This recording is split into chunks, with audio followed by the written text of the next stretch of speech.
رب اشرح لي صدري ويسر لي أمري واحلل عقدة من لساني يفقه قولي اللهم ثبتنا عند الموت بلا إله إلا الله واللهم اجعلنا من الذين آمنوا وعملوا الصالحات وتواصوا بالحق وتواصوا بالصبر آمين يا رب العالمين। পাড়া প্রতিবেশীদের মধ্যে সব সময় এই সব আড্ডা চলতে থাকে। সমাজের মানুষেরা এমন মন্তব্য করে, এই তুমি দেখেছো ওই দিন সে কি পরেছিল, ও আল্লাহ এইসব কাপড় সে কোত্থেকে কিনেছে। এইসব অপ্রয়োজনীয় কথাবার্তাই হচ্ছে হুমাজ আর লুমাজ। আর এগুলো কোত্থেকে শুরু হয়েছে? যখন মানুষের বড় কোনো লক্ষ্য নেই, যখন তার মন শুধু অন্যদের নিয়ে ভাবে। বলে রাখি, এখানে এটা এই জন্য গুরুত্বপূর্ণ যে এর আগের সূরাটিতে প্রাথমিক বিষয়ের প্রতি নজর দেওয়া হয়েছিল, তা হলো ইন্নাল ইনসানা লাফি খুসর। আর এই ক্ষতি থেকে বাঁচার প্রাথমিক চিকিৎসা হলো ইল্লাল্লাযীনা আমানু ওয়া আমিলুস সলিহাত ওয়া তাওয়াসাউ বিল হক ওয়া তাওয়াসাউ বিস সবর। এটাই আপনার প্রাথমিক ভাবনা হওয়া উচিত। যখন এগুলো আপনার মাথায় থাকে না, তখনই আপনার মন এইসব নিয়ে ভাবে। আপনার নিজের মধ্যে সমস্যা খুঁজে আপনি পান না। আপনার নিজের মধ্যে সমস্যা না খুঁজে আপনি অন্যের দোষ ধরায় ব্যস্ত হয়ে পড়েন। আসলে সম্ভবত মুফতি মুহাম্মদ শফি দুর্বল ব্যক্তিত্বের মানুষ সম্পর্কে একটি উর্দু কবিতায় বলেছিলেন যে নিজের দোষ দেখতে পায় না, নিজের দোষ ঢাকার জন্য সে যা করে তা হলো সবসময় অন্যের দোষ খুঁজে বেড়ায়, সবসময় অন্যের দোষ খুঁজে বের করে। এভাবেই সে নিজের দোষ ঢাকার চেষ্টা করে। তিনি বলেন, আমি এখানে উর্দুতে কবিতাটির একটি লাইন পড়ব, কিছু মনে করবেন না। আরও কি আজমত কে জানে, আরও কি আজমত কে জানে, কমজর্ফ জো ইনসা হতে হে। এর অর্থ হচ্ছে, যারা ব্যক্তি হিসাবে নিচু চরিত্রের তারা কিভাবে অন্যদের ভালো দিকের প্রশংসা করবে। তারা অন্যদের মধ্যে কেবলই সমস্যা দেখতে পায়। যখন কেউ অন্যদের মধ্যে কেবলই সমস্যা দেখে, সামনাসামনি কিংবা পেছনে, এর মানে কি জানেন? তারা নিজেরাই নিচু মানসিকতার। তারা মানুষের ভালো কিছু দেখতে পারে না, তারা শুধুই সমস্যা খুঁজে পায়। আর এতে তারা নিজেদের ছাড়া অন্য কারো ক্ষতি করে না। আল্লাহ আমাদের এই ধরনের আচরণ থেকে দূরে থাকার তৌফিক দিন। তো আমি আপনাদের সূরা তাকাসুর, সূরা আসর ও সূরা হুমাজার মিলের ব্যাপারে বলেছি, তাই আমি নোটের এই অংশটি বাদ দিচ্ছি। আমরা সরাসরি প্রখ্যাত ভাষাবিদ মুফাসসির আজ-জামাখশারির মন্তব্যে যাব। তিনি আল কাশাফ গ্রন্থ লিখেছেন। তিনি বলেন, আল হুমাজ আল কাসর, আরবিতে কাসর শব্দটি দিয়ে কোনো কিছু ফাটল ধরানো বা ভাঙা বা টুকরো করা বোঝায়, বা কোনো কিছু খণ্ডিত করা। সাহিত্যে এটা দিয়ে বোঝানো হয় কেউ যখন কারোর সাথে এমনভাবে কথা বলে যেন সে তাকে ভেঙে ফেলতে পারে, শারীরিকভাবে নয় মানসিকভাবে। সে তার সম্মান নষ্ট করতে চায় কিংবা তার আত্মসম্মানে ফাটল ধরাতে চায়, এমন কিছু বোঝায়। ভাষাগত দিক থেকে এই শব্দটি দিয়ে হুমাজ এর মনোভাব বোঝায়। এরপর তিনি বলেন, লুমাজ আত-তাআন। লুমাজ হচ্ছে মূলত ব্যঙ্গাত্মক স্বর, কাউকে নিয়ে বিদ্রুপ করা। বলে রাখি, বিদ্রুপ গুরুত্বপূর্ণ, বিদ্রুপ বোঝাটা গুরুত্বপূর্ণ, কারণ বিদ্রুপ কিন্তু প্রশংসা করেও করা যায়, কিন্তু অপমানের উদ্দেশ্যে। ধরুন আপনি কাউকে বললেন, ওয়াও তুমি তো বিশাল পণ্ডিত। আসলে আপনি বলছেন যে তুমি একটা মূর্খ, তাই না? তখন সে বলবে, তুমি আমার সাথে এভাবে কথা বলছো কেন? না না না, আমি বলছি যে তুমি একজন পণ্ডিত, তাই না? তো সে মনে করে সে এখানে কোনো ভুল করেনি, এটা কোনো ব্যাপার না। কিন্তু আসলে আল্লাহ তাআলা ভালোভাবেই জানেন সে এই কথাটা কোন উদ্দেশ্যে বলেছে। আর যাকে অপমান করা হচ্ছে বা ব্যঙ্গ করা হচ্ছে সেও এটা জানে, তার অন্তরেও এটা গেঁথে যায়।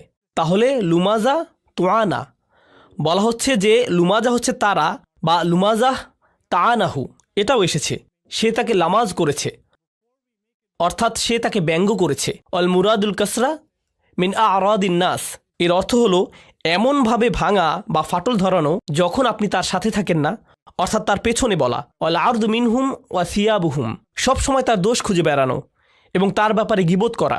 অত-আন ফিহিম, এবং তার ব্যাপারে ব্যঙ্গ বিদ্রুপ করা। অবিনাউ ফুআলা, এর গঠন, নমুনা বা সরফ হিসেবে ফুআলা শব্দটি হচ্ছে হুমাজার মতো। ইয়াদুল্লাহ আলা আন্না যালিক ওয়া আদাতিম মিনহুম, এটা দিয়ে বোঝা যায় এটা এমন একটা গুণ যা তার স্বভাবগত, সে সব সময় এমন করে। একই রকম আরেকটি বিষয় হচ্ছে, মানে হলো কাউকে অভিশাপ দেয়া এবং কারো প্রতি ব্যঙ্গ করা। জামাখশারির মতে এটাও হুমাজার অন্তর্ভুক্ত। কাউকে গালমন্দ করার অর্থ হচ্ছে কারো ব্যাপারে বাজে কথা বলা, এটা হচ্ছে লানাহ বা সত্যি সত্যি অভিশাপ দেয়া, কারো ব্যাপারে বদদোয়া করা ইত্যাদি। আর দ্বিতীয়ত আদ্দাহিকা মানে হলো ব্যঙ্গ করা, কাউকে নিয়ে মজা করা এবং শাসানোর স্বরে কথা বলা। এখন কারো দিকে তাকিয়ে সুন্দর হাসি একরকম আর ব্যঙ্গাত্মক হাসি অন্যরকম। আমার মনে হয় আমরা সবাই এটা বুঝি, তাই না? আবার সত্যিকার চালাক প্রকৃতির লোক এমন করে, সে বলে বাহ, আমি তোমার দিকে হেসে তাকাই, এটা তুমি চাও না? কি সমস্যা তোমার? তুমি কি সুখ শান্তি চাও না? তো তারা মনে করে তাদের এই চালাকির মাধ্যমে তারা এটা উতরে যেতে পারবে। এখন রুহুল মাআনি আমার খুবই পছন্দ। বলে রাখি, তাফসিরুল আলুসি, তার তাফসির আমার পছন্দ এই কারণে যে তিনি একটি আয়াত পড়লে সেই আয়াতের জন্য একটি মাসাইল তৈরি করতেন। সেই আয়াতে যে বিষয়গুলো তার বোঝা দরকার তিনি সেগুলোর একটি লিস্ট করতেন। এই বিষয়টা আমার বুঝতে হবে।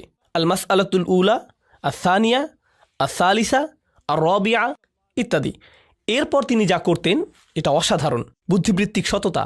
তিনি বলতেন, আয়াতটি পড়ার পরে আমার মনে হয়েছে প্রথম সমস্যার সমাধান হচ্ছে এটা এটা এটা, অন্যরা এর সমাধান এভাবেই করেছে, কিন্তু চতুর্থ ও পঞ্চম সমস্যার সমাধান অন্যরা এভাবে করেছে, আমার সেগুলো উপযুক্ত মনে হয়নি, কিন্তু আমার নিজের কাছেও এর উপযুক্ত কোনো সমাধান নেই, আল্লাহু আলাম। কখনো তিনি মনে করেছেন তার কাছে এর উত্তর আছে, কখনো আবার মনে করেছেন নেই। যখন তার কাছে নেই তিনি বলবেন, আমি জানি না, এই সমস্যাটি আছে, আল্লাহই ভালো জানেন। তিনি আল্লাহর উপরই ছেড়ে দিলেন। সুবহানাল্লাহ। তিনি সততার সাথে জানিয়ে দিতেন তিনি কি জানেন, আবার এটাও জানিয়ে দিতেন যে তিনি কি জানেন না বা বুঝতে পারেননি। সুবহানাল্লাহ। এটা এই তাফসীরের একটা অসাধারণ গুণ, যার নাম রুহুল মাআনি। তো তিনি যে মাসাইলগুলো তালিকা করেছেন, আল মাসআলাতুল উলা, আল ওয়াইলু লাফজুহু জাম ওয়াস সাকত। ওয়াইল শব্দটি এমন একটি শব্দ যার শব্দ প্রণালীতে জাম রয়েছে। গত সেশনে জাম নিয়ে আলোচনা করেছিলাম, কারো মনে আছে? জাম কি? দোষারোপ করা। মনে পড়ছে? দোষারোপ করা। এই শব্দটি দিয়ে কাউকে দোষারোপ করা হয়। কঠোরতা, অহিয়া কালিমাতু কুল্লু মাকরবিন, এটা খুবই কঠিন বর্ণনা। এই শব্দটি দিয়ে তাদেরকে বোঝায় যারা মানসিকভাবে ব্যথিত, অর্থাৎ কেউ অন্য কারো কথা বা অঙ্গভঙ্গির দ্বারা অসহায় বোধ করে, কোনো না কোনোভাবে অপমানিত বোধ করে, অর্থাৎ যে এমন অসহায় বোধ করে তার অন্তর থেকে এই শব্দটি চলে আসে। তারা অত্যাচারীর থেকে মুখ ফিরিয়ে নেয় এবং যে তার উপর অত্যাচার করছে তাকে ওয়াইল বলে সম্বোধন করে, কারণ তার আর কিছুই করার থাকে না। তাই এই অনুভূতিকেই এখানে ওয়াইল বলা হয়েছে। কেবল শব্দই নয়, সে যখন অপমানিত বোধ করছে, সে কষ্ট পেয়ে তার কাছ থেকে সরে গিয়েছে, এই অনুভূতিকে ওয়াইল বলা হয়। তো এখানে যে বিষয়টি বুঝতে হবে তা হলো, যখন কেউ অপমানিত বোধ করে এবং সে তার প্রতি ওয়াইল করে যে তাকে অপমান করেছে, কিন্তু এই সূরায় সেই মানুষ আসলে ওয়াইল করছে না। কে ওয়াইল করছে? আল্লাহ। অর্থাৎ মাকরুবের বদলে যে অপমানিত হয়েছে তার বদলে এখানে এই শব্দটি ব্যবহার করে আল্লাহ তার পক্ষে দাঁড়িয়েছেন এবং স্বয়ং আল্লাহ তাকে তিরস্কার করছেন যে অপমান করছে মানুষকে। সুবহানাল্লাহ। এটা খুবই সিরিয়াস ব্যাপার, কারণ সাধারণত ইসলাম অধ্যয়নে আমরা দেখেছি কেউ কারো বিপক্ষে বদদোয়া করা নিয়ে বিভিন্ন বর্ণনা পাই। উদাহরণস্বরূপ, ইয়াকুম ওয়া দাওয়াতাল মাজলুম, বিখ্যাত হাদিস। মজলুমের বদদোয়ার ব্যাপারে সাবধান। যদি মজলুম আপনার বিপক্ষে বদদোয়া করে, সাবধান। বুঝতে পারছেন? এটা খুবই সিরিয়াস ব্যাপার। এরপর আসবে এর চাইতেও বড় কথা, যখন ফেরেশতারা কারো ব্যাপারে বদদোয়া করে। উলাইকা ইয়ালআনুহুমুল্লাহ ওয়া ইয়ালআনুহুমুল লাঈনুন। এটা খুবই সিরিয়াস ব্যাপার। কিন্তু এই সব কিছুর উপরে যখন আল্লাহ বিশেষভাবে স্বয়ং আল্লাহ কারো ব্যাপারে ওয়াইল বলেছেন, এটা কতটা ভয়াবহ হতে পারে? এটা খুবই ভয়ঙ্কর ব্যাপার। এটা খুবই খুবই ভয়ঙ্কর ব্যাপার। এটা বিশেষভাবে উল্লেখ করা প্রয়োজন, কারণ আমরা এটাকে উল্টোভাবে নিয়েছি, একে আমরা খুবই হালকাভাবে নিয়েছি। এরপরে যে বিষয়টি বলবো, এখান থেকে আরবিতে কিছু পয়েন্ট আছে, আমি সেগুলো পড়ছি। বলা হয়েছে যে ওয়াইল শব্দটি দিয়ে কুৎসিত কিছুও বোঝায়, অর্থাৎ এটা দিয়ে কেবল তাকে বোঝায় যে কোনো জঘন্য কাজের সাথে যুক্ত, নিকৃষ্ট, বাজে, কুৎসিত এবং ন্যাক্কারজনক। ওয়াইস ইস্তিসগার, ওয়াইলের বদলে ওয়াইস আসার কারণে লামের বদলে আমি শব্দের শেষে কি বলেছি? সিন। এটা দিয়ে বোঝায় সমাজে কাউকে ছোট করে দেখা, অর্থাৎ কাউকে হীনমন্যতায় ভোগানো। ওয়াইস দিয়ে এটাই বোঝায়। যাই হোক, ফানাব্বাহা বিহাদা আলা কাবহি হাদাল ফিল, এই কাজটি কতটা নিকৃষ্ট তা সম্পর্কে আল্লাহ জানিয়ে দিলেন। মূলত তিনি সতর্ক করলেন। ওয়াখতালাফু ফিল ওয়াইর আল্লাযী ফি হাযিহি সূরা, এই সূরাতে যে সতর্কতা দেয়া হয়েছে তা নিয়ে মুফাসসিরগণ ভিন্ন মত পোষণ করেছেন। হাল ইয়াতানাওয়ালু কুল্লা মান ইয়াতামাসসাক বিহাযিহি তারিকাতি ফিল আফআলি রাদিয়া, যারা এমন আচরণ করে প্রত্যেকের জন্য এটা প্রযোজ্য, এই জঘন্য কাজ। অন্যভাবে বললে, আল্লাহ এখানে যাদেরকে সতর্ক করেছেন এটা কি প্রত্যেকের জন্য প্রযোজ্য? আও নাকি হুয়া মাকসুম বি আকওয়াবিন মুয়ায়্যিনিন, এটা কি প্রত্যেকের জন্য প্রযোজ্য, নাকি এটা নবীজি সাল্লাল্লাহু আলাইহি সাল্লামের সময়ে বিশেষভাবে নির্দিষ্ট কিছু মানুষের কথা বলা হচ্ছে? আম্মাল মুহাক্কিকুন, গবেষকদের মতে, ফাকালু, তারা বলেন, ইন্নাহু আমুন, এটা সবার জন্য, লিকুল্লি মা ইয়াফআলু হাদাল ফিল, যারা এমন করবে এটা সবার জন্যই প্রযোজ্য। কাইনান মান কান, সে যেই হোক, কলা মাকাতিল, এটা যে কেউ হতে পারে। এই কথা বলার পর তিনি বলছেন, যখন সাহাবারা এটা শুনেছেন তারা ভেবেছেন এটা কোনো নির্দিষ্ট কারো ব্যাপারে বলা হচ্ছে।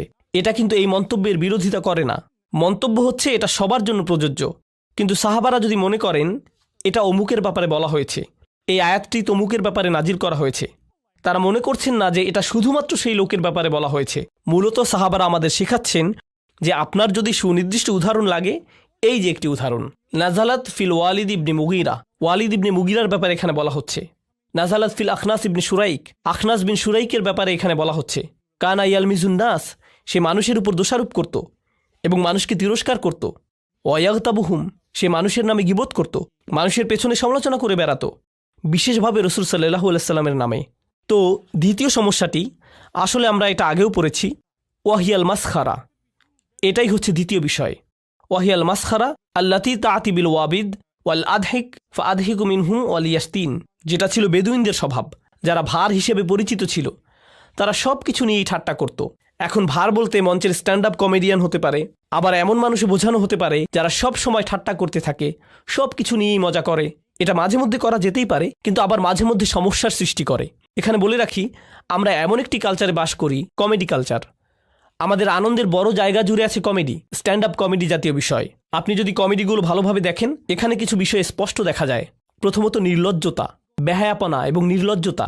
দ্বিতীয়ত অন্যদের নিয়ে মজা করা, তাদের বাচনভঙ্গি, তাদের জাতীয়তা, তাদের জাতি নিয়ে মজা করা। আর আল্লাহ আযজা ওয়া জাল্লা এখানে এর পুরো বিপরীত কথা বলেছেন। নির্দিষ্টভাবে বললে বিশ্বাসীদের জন্য, লা ইয়াসখার কওমুম মিন কওমিন, কোনো সম্প্রদায় যেন অপর সম্প্রদায়কে বিদ্রুপ না করে। কিন্তু এটাই হচ্ছে কমেডি। কিন্তু আমরা মনে করি, আরে এটা তো কেবল কমেডি, ওরা তো শুধু মজা করছে। কিন্তু মুফাসসিরগণ এই বিষয়টি এখানে বর্ণনা করেছেন।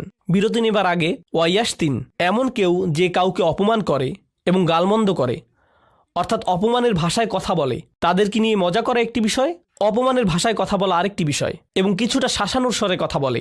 এই সবই হুমাজা ও লুমাজার অন্তর্ভুক্ত। হুমাজা ও লুমাজার ব্যাপারে ইবনু আব্বাস রাদিয়াল্লাহু তাআলা আনহুর মন্তব্য পর্যন্ত আলোচনা করেছিলাম। আল হুমাজাতু আল মুগতাব, হুমাজা হচ্ছে সেই ব্যক্তি যে গীবত করে। আল লুমাজা আল আইয়াব, লুমাজা হচ্ছে সেই ব্যক্তি যে মানুষের দোষ ত্রুটি খুঁজে বেড়ায়। সানিহা কলু আবু জাইদ, দ্বিতীয়ত আবু জাইদ বলেন, আল হুমাজা বিল ইয়াদ, হুমাজা হচ্ছে সেই ব্যক্তি যে হাত দিয়ে মানুষকে ক্ষতি করে। আল লুমাজা বিল লিসান, আর লুমাজা হচ্ছে সেই ব্যক্তি যে কি দিয়ে ক্ষতি করে? মুখ দিয়ে। তাহলে এখানে মতের ভিন্নতা রয়েছে, এর বিভিন্ন ব্যাখ্যা রয়েছে। কলু আবুল আলিয়া, আল হুমাজা বিল মাওয়াজিহা আল লুমাজা বিদ্দহরিল গাইব, হুমাজা সামনাসামনি হয় আর লুমাজা ব্যক্তির পেছনে হয়। আল হুমাজা জাহরান আল লুমাজা সিররান বিল হাজিব, অর্থাৎ হুমাজা হয় প্রকাশ্যে আর লুমাজা হয় গোপনভাবে, যখন মানুষ তার সামনে থাকে না।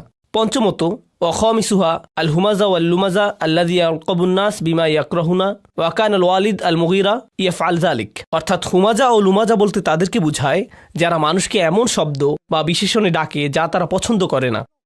ওয়ালিদ ইবনে মুগীরা এই কাজের জন্য পরিচিত ছিল, সে এটা সবসময় করত। হাসান বলেন, আল হুমাজা আল্লাযী ইয়াহমিজু জালিসাহু ইয়াখসিরু আলাইহি আইনাহু ওয়াল লুমাজা আল্লাযী ইয়াযকুরু আখুহু বিসসুই ওয়া ইয়াইবুহু। তিনি বলেন, হুমাজা হচ্ছে সেই ব্যক্তি যে এমন একজন ব্যক্তিকে নিয়ে মজা করে এবং দোষ খুঁজে বের করে যে তার পাশে আছে, মানে তার বন্ধুবান্ধবের মধ্যে, এবং সে অনবরত তার উদ্দীপনা নষ্ট করার চেষ্টা করে এবং অপমান করার চেষ্টায় থাকে। এমনকি সে তার দিকে যেভাবে তাকায়, ইয়াখসিরু আলাইহি আইনাহু, এটা দিয়ে বোঝা যায় যে সে তার দিকে বরত্ব নিয়ে তাকায়। তাই এমনকি মুখের অভিব্যক্তিও হুমাজা শব্দে উঠে এসেছে। আপনি কারো দিকে নিচু করার দৃষ্টিতে তাকাতে পারেন। এমনকি আরও এখানে পরিষ্কারভাবে বলা হয়েছে, এখানে কিছু সাহাবা বা তাবিগণ বলেছেন এখানে ওয়ালিদ ইবনে মুগীরার কথা বলা হচ্ছে। আল্লাহ তাআলা তার মুখের অভিব্যক্তি তুলে ধরেছেন, সুম্মা নাজার সুম্মা আবাসা ওয়াবাসর সুম্মা আদবারা ওয়াস্তাকবার। তার এই পুরো অভিব্যক্তি এখানে হুমাজা হিসেবে বর্ণিত হয়েছে। সে রাসূল সাল্লাল্লাহু আলাইহি সাল্লামকে দেখিয়ে তার লোকদের বলতো, যখন কোরআন পাঠ করা হতো সে বলতো, এটা ভালোভাবে যাচাই করে দেখো তো, পরীক্ষা করে বলো যে এটা আসলেই কোনো ওহী কিনা, কারণ তুমি তো আমাদের মধ্যে সেরা কবি, তাই যাও এটা ভালোভাবে শুনে তোমার মতামত জানাও, তোমার সুচিন্তিত মতামত জানাও। তারা তাকে পাঠালো। সে যে কাজে এসেছে সেটা তার জন্য একটা বড় কাজ, কিন্তু সে সেটা প্রকাশ করতে পারছে না। প্রকাশ করাটা তার সম্মানে বাধে। তাই সে রসুলের দিকে তাকালো কিছুটা অহংকারী চেহারায়। সত্যি এটাই সেটা। সে তার দিকে এমনভাবে তাকালো যেন এই সামান্য জিনিস এটাই সেই ওহী। তারপর সে বলল, আচ্ছা একটু ভেবে বলি। সুম্মা আবাসা, সে কিছুটা ভ্রু কুচকে তাকালো, তার কপালে ভাঁজ দেখা গেল। আবাসা, আচ্ছা এটাই তাহলে সেই সত্যিকারের ওহী। অবাসর, সে অন্যদিকে তাকালো। সুম্মা আদবারা, সে ফিরে তাকালো। ওয়াস্তাকবার, অহংকার প্রকাশ করলো। এটা শুধুই জাদু। ইনহাদা ইল্লা সিহরু ইউসার, আসলে এটাই আমার চিন্তিত মতামত। কিন্তু তার মত দেওয়ার আগে সে পুরো একটা নাটকীয় ভাবসাব দেখিয়েছে, কারণ সে জানে তার আশেপাশের মানুষেরা এটা দেখছে। আর এসব কিছুর কারণ হলো তাকে মানসিকভাবে বিপর্যস্ত করা। এরকম হয় না যে কখনো কেউ আপনার সাথে কথা বলছে আর আপনি মুখের কিছু অভিব্যক্তি করলেন আর সে বলল, কি হয়েছে, আপনি এভাবে তাকাচ্ছেন কেন, তাই না? আপনি কারো দিকে তাকানোর মাধ্যমে তার চিন্তা জগতে প্রভাব রাখতে পারবেন। এটা করা যায় যখন কেউ আপনার সাথে কথা বলে। এটা হচ্ছে তার জন্য এক ধরনের মানসিক আক্রমণ। এখানে এই বিষয়টি বর্ণনা করা হয়েছে। ওয়ালিদ ইবনে মুগিরার নামটি তার এই স্বভাবের জন্যই বিখ্যাত, লাআনাহুল্লাহ। আন আবিল জাওজা, আবু জাওজা বলেন, ক্বালা কুলতু ইবনে আব্বাস, তিনি বলেন আমি ইবনে আব্বাস রাদিয়াল্লাহু আনহুকে বললাম, ওয়াইলুল লিকুল্লি হুমাযাতিল লুমাযা, আমি আয়াতটি পড়লাম, মান হাউলাই আল্লাযীনা ইয়াজুম্মুহুমুল্লাহু বিল ওয়াইল, এই সকল লোকেরা কারা যাদেরকে স্বয়ং আল্লাহ তাআলা ওয়াইল হিসাবে তিরস্কার করেছেন? হুমুল মাশশাউনা বিল নামিমা, ইবনে আব্বাস বলেন যারা মানুষকে খারাপ ভাষায় বাজে কথা ছড়িয়ে বেড়ায়, এখানে সেখানে বলে বেড়ায়। আল মুফাররিকুনা বাইনাল আহিব্বা, এই লোকেরা মানুষের মধ্যে সম্পর্ক নষ্ট করে বেড়ায়। আন নাঈতুনা লিন্নাসি বিল আইব, যারা প্রতিনিয়ত মানুষের নামে দোষ বলে বেড়ায়। তারা যেভাবে মানুষকে ডাকে, যেভাবে মানুষের ব্যাপারে কথা বলে, ও তুমি তো ওই বেটে লোকটার সাথে কথা বলছো, ও হা হা, আর বলে না, তারা যে শব্দ ব্যবহার করে তা সব সময় মানুষকে নিচু করার জন্য। ও তুমি ওই বিরক্তিকর মানুষটার কথা বলছো, বুঝতে পারছি, আমি তাকে চিনি, এমন এভাবে সে মানুষদের নিয়ে কথা বলে। নাঈতুনা বিল আইব, সব সময় মানুষের নামে দোষ বলে বেড়ানো। এরপর ইবনে আব্বাস রাদিয়াল্লাহু তাআলা আনহুর আরেকটি বর্ণনা আমরা দেখতে পাই, ওয়া ইয়ালাম আন্না জামিআ হাযিহিল উজুহ মুতাকারিবা, এটা রাজির মন্তব্য। জেনে রাখুন এখানে যে সকল মন্তব্য, যে সকল ভিন্ন বর্ণনা এসেছে সবগুলোই একে অপরের সাথে সম্পর্কিত। রাজিআতুন ইলা আসলিন ওয়াহিদ, এগুলো প্রত্যেকটি একটি বিষয়ের প্রতি ইঙ্গিত করে। অহুয়া তাআন, আর তা হলো মানুষকে নিচু করে কথা বলা। ওয়া ইযহারাল আইব, এবং কারো দোষ ত্রুটি বর্ণনা করা। সুম্মা হাযা আলা কাসামাইন, এরপর জেনে রাখুন এগুলো দুইটি ভাবে হয়ে থাকে। ফাইন্নাহু ইম্মা আন ইয়াকুনা বিল জাদ্দি, এটা কারো প্রচেষ্টায় হতে পারে, অর্থাৎ কেউ হয়তো সত্যিকারভাবে এটা নিয়ে চিন্তা ভাবনা করে কাজ করছে। কামা ইয়াকুনু ইনদাল হাসাদ ওয়াল হাকাদ, এটা হাসাদ বা হিংসার কারণে হয়ে থাকে, হিংসার কারণে মানুষের ক্ষতি করে থাকে, এবং সেই সাথে হাকাদ অর্থাৎ বিদ্বেষ। ওয়া ইম্মা ইয়াকুনা বিল হাজল, আবার এটা খেলার ছলেও হতে পারে, অর্থাৎ কারো হয়তো সত্যিকারভাবে হাম্মাজ বা লাম্মাজ মানে হুমাজা বা লুমাজা হওয়ার নিয়ত নেই, কিন্তু তারা এটা করে শুধু মজা করে, দুষ্টামি করে, হাসতে হাসতে। কামা ইয়াকুনু ইনদা সুখরিয়া ওয়াল ইদহাক, এটা কারোর সাথে মজা বা দুষ্টামি করে হতে পারে। ইম্মা ইয়াকুনা ফি আমরিন ইয়াতাআল্লাক বিদ্দীন, তিনি এটিকে অন্যভাবে দেখেছেন, এটা ধর্মের যে কোনো ব্যাপারেও হতে পারে। অর্থাৎ আপনি হয়তো কারো ধর্মীয় আচরণ, ধর্মীয় পোশাক, ধর্মীয় জ্ঞান ইত্যাদি নিয়ে মজা করছেন। এখানে আরেকটি বিষয় নোট করতে হবে, আলেমগণ এটিকে গুরুত্বের সাথে বর্ণনা করেছেন। বর্তমান সময়ে আমরা খুব অদ্ভুত সময় বাস করছি। বেশিরভাগ মুসলিমরাই মুসলিমদের মতো পোশাক পরে না বা কাজ করে না। তাই যারা খুব অল্প পরিসরে হলেও ধর্মকে ধারণ করে, হয়তোবা তাদের কথায়, তাদের বাহ্যিক পোশাকে বা সামাজিকতায় ইত্যাদি ইত্যাদি, যদি তারা কিছুটা ধর্মের প্রতিফলন দেখায়, তারা এমনকি মুসলিম সার্কেলেও ঠাট্টা বিদ্রুপের শিকার হয়। আমরাই তাকে ঠাট্টা বিদ্রুপ করি, অন্য ধর্মের কেউ নয়, বরং মুসলিমরাই করে। যখন এমনটি ঘটে, ধরুন কেউ হাসতে হাসতে বলল, ওই যে ওই লোকটার বড় দাড়ি আছে, কারো দাড়ি নিয়ে ঠাট্টা মশকরা করছেন, কিংবা কেউ হয়তো কারো হিজাব বা জিলবাব নিয়ে মজা করছে। এখানে আমাদেরকে বুঝতে হবে, যখন আপনি কারো দাড়ি নিয়ে মজা করছেন, আপনি আসলে তার দাড়ি নিয়ে মজা করছেন না, আপনি আসলে রসুল সাল্লাল্লাহু আলাইহি সাল্লামের একটি সুন্নাতকে নিয়ে ঠাট্টা করছেন। এটা মোটেও কোনো হালকা বিষয় নয়। ওই লোকটি ফ্যাশন করে দাড়ি রাখেনি, সেই লোকটি আসলে আল্লাহ রসুলকে অনুসরণ করার চেষ্টা করেছে। কিংবা কাউকে হয়তো হিজাবের জন্য ঠাট্টা করছেন, সে হয়তো অন্য কোনো দেশ থেকে এসেছে বা সে তার ধর্মীয় ভাবটা দেখাতে চায়। আমরা ধরে নেব তিনি এটা করছেন কারণ এটা আল্লাহর নির্দেশ, এটা আমরা ধরে নেব। আমরা ভাবব যে তিনি আয়েশা রাদিয়াল্লাহু আনহাকে অনুসরণ করছেন। যখন আয়াতটি নাজিল হয়েছিল, তিনি রান্নাঘরে ছিলেন, তিনি রান্না করছিলেন, নবীজি বাড়ির মধ্যে হাঁটছিলেন। সেই সময় হিজাব সংক্রান্ত আয়াতটি নাজিল হয়েছিল, আর তিনি জানালা দিয়ে তা শুনেছিলেন। তিনি সাথে সাথে তার কাপড় দিয়ে মাথা ঢেকে নিলেন। তারা এমন স্পিরিটকে অনুসরণ করেছেন। সুতরাং তাদেরকে নিয়ে মজা করার মানে হচ্ছে উম্মাহাতুল মুমিনিনকে নিয়ে মজা করা। এর মধ্যে কোনো পার্থক্য নেই। আমাদেরকে খুব সতর্ক হতে হবে যখন আমরা কোনো মানুষের সাথে নিচু স্বরে কথা বলবো, যে কিনা ধর্ম মানার চেষ্টা করছে। এমনকি আপনি যদি তার মতের সাথে একমত নাও হন, এখানে আমি কোনো ফকিহ নই, কিংবা আমি কোনোদিন ফিকের বিষয়ে নিজের কোনো অভিমতও দিব না, কারণ আমি এর যোগ্য নই। কিন্তু আমি আপনাকে এটা বলতে পারি যে ফিকের কিছু বিষয়ে মতের ভিন্নতা রয়েছে। উদাহরণস্বরূপ, বিভিন্ন ফকিহগণ, যেমন কুফার বা মদিনার ফকিহগণ, যেভাবে তারা ধর্মকে দেখেছেন ইত্যাদি, বিভিন্ন আলেমগণের ভিন্ন মত রয়েছে। আমি আপনাকে বলবো না যে কার মতটি সঠিক, আমি এর যোগ্য নই। কিন্তু আমি আপনাকে বলতে পারি, যদি আপনি কারো মতের সাথে একমত না হন, বা আপনি মনে করেন পাগড়ি পরাটা তত গুরুত্বপূর্ণ নয়, কিন্তু তারা মনে করে, তাই তারা পাগড়ি পরে, আপনার কি মনে হয় তারা কেন পাগড়ি পরে? নবীজি সাল্লাল্লাহু আলাইহি সাল্লামের প্রতি ভালোবাসা থেকে, তাই না? এমন কিছু বর্ণনা আছে না যেখানে বলা হয়েছে রাসূল সাল্লাল্লাহু আলাইহি সাল্লাম পাগড়ি পরতেন? তাহলে আপনি যখন তার পাগড়ি নিয়ে মজা করেন যে ওই লোকটিকে দেখতে লাগছে, আমি এইসব শব্দ উচ্চারণ করতে পারবো না, আপনি যদি বলেন এ তো খুবই সংকীর্ণ মনা, এটা সেটা, সেই সব পোশাক পরে, ইত্যাদি ইত্যাদি। আপনি যদি তার এই পোশাকের সাথে একমত নাও হন, যেহেতু তারা রসুলের প্রতি ভালোবাসা নিয়ে এটা পরে, এটাই আপনার তাকে সম্মান করার জন্য যথেষ্ট। এমনকি সাহাবারা কিছু বিষয়ে মাঝে মধ্যে তারা কিছু অযৌক্তিক কাজ করতেন, আপনার কখনোই মনে হবে না যে এটা যৌক্তিক, কিন্তু আমরা জানি তারা ভালোবাসা থেকে এটা করেছেন।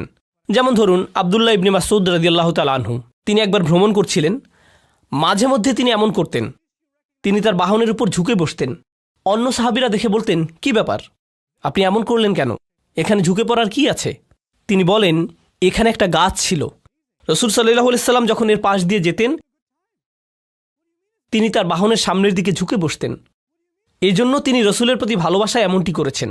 এখন অন্য কারোর জন্য এটা খুবই হাস্যকর ঘটনা হবে, কিন্তু এটা ভালোবাসা থেকে করেছেন এবং আমরা একে সম্মান করি।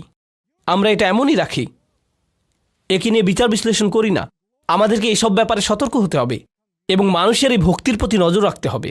যাই হোক, তো ইম্মা ইয়াকুনা ফি আমরিন ইয়াতাআল্লাক বিদ্দিন, এটা ধর্মের কোনো ব্যাপারেও হতে পারে। ওয়া হুয়া মা ইয়াতাআল্লাক বিসসুরা আউল মাশি, এটা তাদের পোশাক নিয়েও হতে পারে, মানে আপনি কারো পোশাক নিয়ে ঠাট্টা মশকরা করেন, বা সে যেভাবে হাঁটে তা নিয়ে, আউল জুলুস, বা যেভাবে সে বসে বা যাদের সাথে বসে, ওয়া আইয়ুহু কাসিরা, এবং এটা বিভিন্নভাবে হতে পারে। সুম্মা ইজহারুল গাইব ফি হাযিল আকসামিল আরবাআ ক্বাদ ইয়াকুনু লিহাজির, এরপরে এভাবে তাদের দোষ বললে তিনি যে 4টি বিষয় বলেছেন, এটা হতে পারে সামনাসামনি, ওয়া ক্বাদ ইয়াকুল লিগাইব, এটা হতে পারে কারো পেছনে, ওয়া আলাত তাকদিরাইন ফাকাদ ইয়াকুলু বিল্লাফস, এবং এই দুই অবস্থায় এটা কথা দিয়ে হতে পারে, ওয়া ক্বাদ ইয়াকুন বিইশারাতির রাসুল আইন, কিংবা মাথা নাড়ানোর মাধ্যমে বা মুখের অভিব্যক্তির মাধ্যমে বা চোখের মাধ্যমে, ওয়া গাইরিহিমা, বা অন্য কোনোভাবে, ওয়া কুল্লু যালিকা দাখিল তাহদান নাহি ওয়াজ জাজর, এটা আমি অনেক আগেই বলেছিলাম, এটা দিয়ে দার্স শুরু করেছিলাম। এই সবগুলো বিষয়ই আল্লাহ নিষেধ করে দিয়েছেন এবং যারা এমন করে তাদেরকে তিরস্কার করেছেন, তাই এগুলোর ব্যাপারে সতর্ক হন। ওয়ালাম্মা কানা রাসূল সাল্লাল্লাহু আলাইহি ওয়াসাল্লাম আযমান নাস মানসাবান ফিদ্দিন, আমরা জানি যে রাসূল সাল্লাল্লাহু আলাইহি ওয়াসাল্লাম হচ্ছেন সর্বশ্রেষ্ঠ মানুষ দ্বীনে তার গুরুত্বের হিসেবে। কানাত তাআন ফিহি আযিমান ইনদাল্লাহ, তাই তাকে নিয়ে মজা করার পরিণাম আল্লাহর কাছে ভয়াবহ। ফালা জারামা ক্বাল, তাই স্বাভাবিকভাবেই তিনি বললেন, ওয়াইলুল লিকুল্লি হুমাযাতিল লুমাযা, তাই যথাযথ কারণেই যারা এমন করে তাদেরকে তিনি বিভ্রান্ত হিসেবে উল্লেখ করেছেন। কারণ একটি তাফসিরে একটি মত থেকে আমরা পাই, এটা বিশেষভাবে ওয়ালিদ ইবনে মুগিরার ব্যাপারে বলা হয়েছে, যে সরাসরি রসুল সাল্লাল্লাহু আলাইহি সাল্লামকে নিয়ে মজা করত। মুফাসসিররা বলেছেন, যেহেতু এটা রসুল সাল্লাল্লাহু আলাইহি সাল্লামকে নিয়ে করা হয়েছে, তাই এত কঠিন কথা এসেছে, কেননা তাকে নিয়ে মজা করা কোনো ছোট বিষয় নয়। মানে সে কাফের হওয়ার কারণে ইতিমধ্যেই জাহান্নামে যাচ্ছে, এর উপর নবীজিকে নিয়ে মজা করে সে তার গর্তটা আরও বড় করেছে। তোমার যতটুকু আছে তা কি পছন্দ হচ্ছে না? যদি সে রসুল সাল্লাল্লাহু আলাইহি সাল্লামকে নিয়ে কোনো মজা নাও করত, সে শুধু একজন কাফের, এটাই যথেষ্ট তার সর্বনাশ হওয়ার জন্য, কিন্তু সে আরও বড় বিভ্রান্তি ডেকে এনেছে। আর আশ-শাওকানি রাহিমাহুল্লাহর কিছু মন্তব্য পড়ব। হুয়া মুরতাফিউন আলাল ইবতিদা, ওয়াইল শব্দটি এখানে রফা, কারণ এটা হচ্ছে বাক্যে মুবতাদা। ওয়াসাউইগাল ইবতিদা মা কাউনিহি নাকিরা, এখানে নাকিরা দিয়ে তিনি শুরুটা বিশেষভাবে ব্যবহার করেছেন। নাকিরা মানে কি? ব্যাকরণগতভাবে নাকিরা অর্থ আলিফলাম ছাড়া, তাই জুমলায় ইসমিয়ায় আলিফলাম দিয়ে শুরু হয়। আল ওয়াইলু লিকুল্লি হুমাযাতিল লুমাযা, তিনি বলেন তিনি এখানে মারিফা না এনে নাকিরা ব্যবহার করায় এটা বিশেষ গুরুত্ব পেয়েছে। এখানে আলিফলাম ছাড়া ওয়াইল এসেছে, আল ওয়াইলু না বলে তিনি বলেছেন ওয়াইলুন। আসলে এর কি মহত্ব রয়েছে? কাউনুহু দুআউন আলাইহিম, এতে করে এটা তাদের বিপক্ষে অভিশাপ হিসাবে ব্যবহৃত হয়েছে। অর্থাৎ যদি আপনি বলেন আল ওয়াইল, এটা শুধু বর্ণনা হিসাবে ব্যবহৃত হয়, দুর্ভোগ তার জন্য যে হুমাজা ও লুমাজা। কিন্তু আপনি যদি আলিফলাম বাদ দেন, এতে করে বোঝায় আপনি শব্দটি দিয়ে কারোর জন্য দোয়া করছেন বা অভিশাপ দিচ্ছেন, অর্থাৎ এটা দিয়ে আল্লাহ তাদের উপর অভিশাপ দিচ্ছেন। এটা নিছক কোনো বর্ণনা নয়। বিষয়টা আমি আপনাদের বুঝিয়ে বলছি। কাউকে আরবিতে সালামুন আলাইকুম বলা যায়, এটা দিয়ে দুইটি বিষয় বোঝায়। একটি অর্থ হচ্ছে আমি আপনাকে বলছি যে আপনার উপর শান্তি আছে, এটা প্রথম, এটা নিছক বর্ণনা। দ্বিতীয়ত দোয়া করা, আপনার উপর শান্তি বর্ষিত হোক। দুইটি আলাদা বিষয়, একটি হলো বর্ণনা, অপরটি দোয়া। ব্যাকরণের ভাষায় একটি হলো খবরিয়া, অপরটি ইনশাইয়া। বুঝতে পারছেন? তো যখন আল্লাহ বলছেন ওয়াইলুন লিকুল্লি হুমাযাতিল লুমাযা, কদ ইয়াকুনু খবরিয়া কদ ইয়াকুনু ইনশাইয়া, এটা এমন হতে পারে যে আল্লাহ বলছেন আসলে এই লোকদের জন্য দুর্ভোগ, অথবা আল্লাহ বলছেন এই সকল লোকদের উপর দুর্ভোগ পড়ুক। আল্লাহ এখানে আল না বলায় দুইটি অর্থই প্রকাশ পাচ্ছে। যদি এখানে আল থাকতো তাহলে এটা শুধু খবরিয়া হতো, এটা কেবলই একটা বর্ণনা হতো, কিন্তু এটা দিয়ে উসলুব দোয়া প্রকাশ পেত না। এটা কোনো দোয়া বা অভিশাপ বা ডাকা এমন বোঝাতো না। ওয়াল মানা, এবার শাওকানি রাহমাহুল্লাহ তার তাফসিরে ফাথুল কাদিরে যে অর্থ বলেছেন সেটা দেখুন। তিনি বলেন, ওয়াল মানা খিজুন, অপমান, ও আজাবুন, শাস্তি, আও হালাকাতুন বা দুর্ভোগ, আও ওয়াদিন ফি জাহান্নাম লিকুল্লি হুমাজাতিল লুমাজা, যে হুমাজা কিংবা লুমাজা তার স্থান হবে জাহান্নামের উপত্যকায়। অর্থাৎ নবীজির কয়েকটি হাদিসে আমরা পাই বর্ণনা করা হয়েছে এদের স্থান হবে জাহান্নামের তলদেশে, একে ওয়াইলও বলা হয়, এবং সেই তলদেশ এতই ভয়ঙ্কর হবে যে কিছু বর্ণনায় এসেছে স্বয়ং আগুন নিজে নিজের থেকে বাঁচতে চাইবে। এটাই হচ্ছে ওয়াইল। স্বাভাবিকভাবে এই শব্দের ব্যবহার যেমনই হোক, এটা হচ্ছে দুর্ভোগের চূড়ান্ত পর্যায়, সবচেয়ে তলদেশ। গারকিল আসফালি মিনান নার, তাদের জন্য যারা হচ্ছে হুমাজা আর লুমাজা।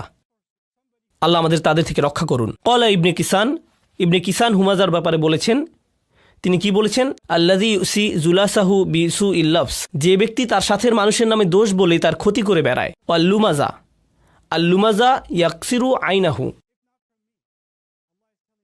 আলা জালিসিহি, যে ব্যক্তি তার সাথের মানুষের উপর চোখ রাখে, অর্থাৎ সে তাদের উপর নজর রাখে, সে চোখ দিয়ে তাদের নিয়ে ঠাট্টা মশকরা করে।